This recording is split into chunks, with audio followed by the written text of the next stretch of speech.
banal na kasulatan ng ating mahal na Panginoong Jesus na ang lahat ng kanyang mga alagad, kanyang mga disipulo ay kailangan mangaral ng salita ng ating mahal na Panginoon. Amen!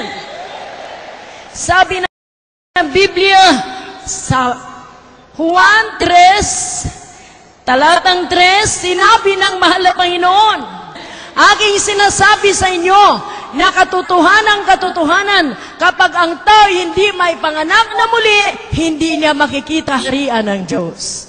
Anong dahilan? Samantalang sabi ng Juan 3:16, for God so loved the world that He gave His only begotten Son, that whosoever believeth on Him should not perish, but an everlasting life. Amen. Ngunit sa sinabi na malapay sa Juan 3:3, hindi po pwedeng makapasok sa kaharian ng Diyos maliban na may panganak